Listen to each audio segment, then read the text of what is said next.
How to land your aging parents somewhere safe after their house sells. Okay, you did it. Woo! The house is sold, or it's about to be, and everybody in the family just let out this huge sigh of relief. Well, then you looked around and said, okay, so who's taking them? Where are they going? Well, that right there is what this video is about, because getting your parents out of the house was one conversation. Landing them somewhere that actually works for the rest of their life, that's a completely different one. And many families walk into this completely unprepared. So stay with me. By the end of this, you will know exactly what to look for and how to make this decision possible without your family falling apart in the process. First, you are not looking for a house. You're looking for an ecosystem. Stop treating this like a real estate search. It's not an address problem. It's a life infrastructure problem. What you need to ask first is this: what does their daily life actually need to look like for them to be okay?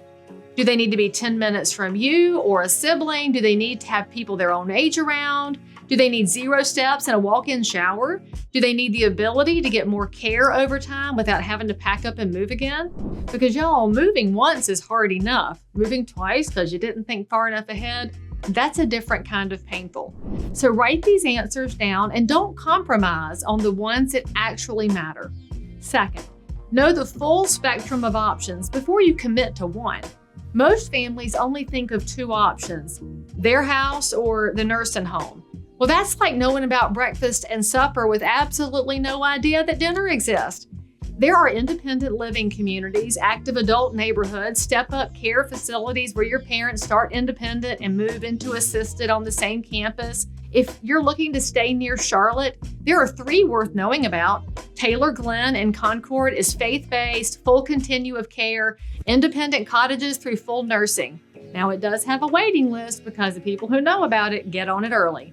The Pines at Davidson sits on a 50-acre wooded campus and offers that same full spectrum without your parents ever having to leave. And of course, Sun City, Carolina Lakes, just across the South Carolina line in Indian Land, is a completely different animal. That is for the parent who's healthy, active, and ready to join the pickleball league before the moving truck even leaves. That's not a care facility, it's a lifestyle community. And for the right person, that's the right move. Well, y'all, that's 3 different options and 3 very different fits. Know which one matches your parents before you start touring. Third, make sure this decision is actually about them. A lot of families move their parents closer, not because it's what's best for the parents, but because it makes the kids feel better. And those are not always the same thing. Your dad might have his whole world where he already is: his doctor, his Sunday school class, his Tuesday breakfast group, his people. The goal is not proximity. The goal is their well-being. And I'm not the realtor who's going to tell you otherwise just to keep things comfortable at the kitchen table. Fourth, have the money conversation before you need it. What did the house sell for, and what does that leave them with? What can they afford long-term, not just year 1? And what happens if their care needs increase? The families who had that conversation early make better decisions every single step of the way. The ones who avoid talking money end up backed into corners that nobody wants to be in. So have the conversation.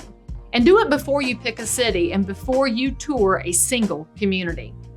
The bottom line is this: getting your parents somewhere safe is the beginning of the next chapter of their life, and it deserves a real plan, not a panic decision made under pressure.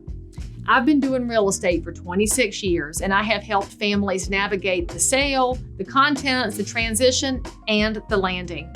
And I'm not the realtor who just says goodbye at closing and wishes you luck.